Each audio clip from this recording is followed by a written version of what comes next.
Hello there, one and all. I'm Father Dugan 9000, and welcome to the 10th episode of Games That Time Forgot, a series where we explore cancelled projects, betas, concepts, unused ideas, and more in the bizarre yet interesting world of video gaming development.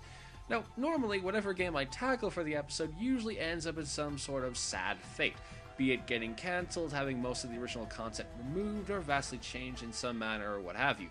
But I thought that since this is our 10th episode, and coincidentally our 2nd anniversary for this particular mini-series and everything, that we'd actually cover a game's history that ends with a happy ending for once. And that's why today we're going to be covering the development history, cancellation, and subsequent rebirth of Square Enix's renowned 2012 Sandbox game, Sleeping Dogs. While the game's developer, United Front Games, remained on board throughout the course of development, the publisher Sleeping Dogs was originally Activision, who had attempted a few years prior to make their own revolutionary Sandbox series and become the next Grand Theft Auto, True Crime. Two games were developed by Luxoflux in 2003 and 2005, but mixed reception and missing out on sales expectations meant that whatever plans the company had in mind for a third game were thrown right out the window.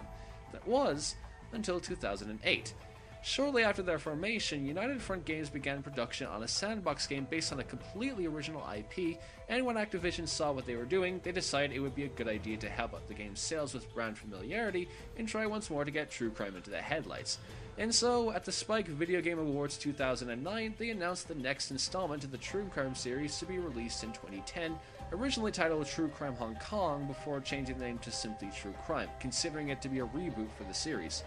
Inspired by the likes of old-school Hong Kong cinema and other beloved action films such as Blade Runner and Tom Yum Gum, I'm sure I got that really badly wrong, True Crime would have focused on an undercover cop known as Wei Shen as he tried to make his way into the Hong Kong triad and bring it down from the inside out. Or at least that's what he came in to do, as he starts to wonder whether or not he should do his job, from which he becomes increasingly distanced from, or stay loyal to what slowly becomes the family he never had. And with a team made up of former members of celebrated Sandbox / driving game developers like EA, Black Box, Radical Entertainment, and particularly Rockstar, you would explore the enormous and diversity of Hong Kong, completing several kinds of missions that are based on 3 kinds of gameplay: driving around the world in the style of games like Saints Row and Grand Theft Auto, fighting against criminals with counters and environmental attacks similar to that of Batman Arkham Asylum, and chasing them down alleyways in the busy streets of the city in a parkour style akin to that of Assassin's Creed. For anyone who's played Sleeping Dogs, you'll notice that the plot and gameplay for True Crime Hong Kong is exactly the same as Sleeping Dogs, and there's a very good reason for that. Aside from the name change and 1 or 2 very minor edits such as a more cinematic overhead angle during fights, a more visually pleasing HUD, and objects of importance glowing red instead of what was formerly white, both games are one and the same. Same missions, same characters, same actors, same plot, everything. But that does beg the question. Since Sleeping Dogs was such a critical darling, even if its sales were a tad below the utterly ridiculous expectations of Square Enix, why the hell was it originally cancelled? It's an odd one, to be blunt. During 2010, True Crime was delayed to August of 2011 in order to refine and improve a number of aspects about the game, such as the combat mechanics, the cutscenes, and the game's visual identity, among other things. And while this was turning out very well, at least from what I'd heard, someone decided at some point that the game just wasn't going to work anymore, and this was where things got idiotic. In early 2011, during the same press release that canned both the Guitar Hero and Tony Hawk's Pro Skater franchises, Activision announced that True Crime Hong Kong would be cancelled due to several reasons, such as going over budget and schedule, but most damningly for not being up to snuff. According to the company's CEO Eric Hirschberg, the game likely wasn't going to do well, claiming that, and I quote, "Even our most optimistic internal projections show that continued investment was not going to lead to a title at or near the top of the competitive open-world genre. In an industry where only the best games in each category are flourishing, to be blunt, it just wasn't going to be good enough." Now, was this true at the time? Well, given that this is the same man who wants to bring back Crash Bandicoot but can't despite being president of the world's most powerful third-party gaming company, I'd suggest you take that statement with a tanker's worth of salt. And even more so given that, according to the game's producer Steven Vandermest, the game was virtually complete, playable from start to finish, and actually did stand out from all the other Sandbox games at the time. Whatever the reason, it was a damn shame that True Crime got cancelled.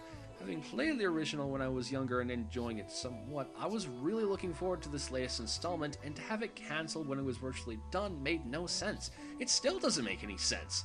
If you spend millions of dollars on something and you decide to cancel it at the very last minute just as it's done and apparently going very well, you're a very silly person.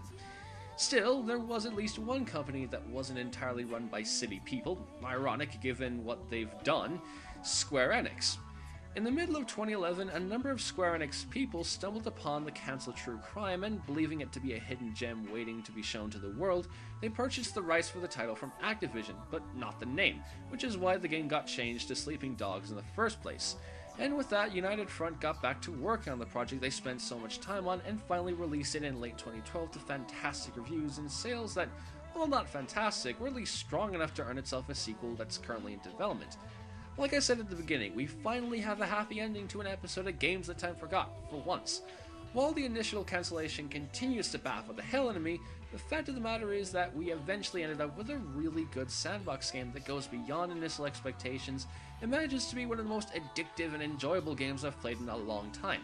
Now, if you'll excuse me, I'll see if I can get those 3 DLC mission packs to add even more hours of playtime onto this kick-ass game. I'm Father Dugan 8000, and I hope you enjoyed watching another episode of Games That Time Forgot. Until we meet again, have a great day, all!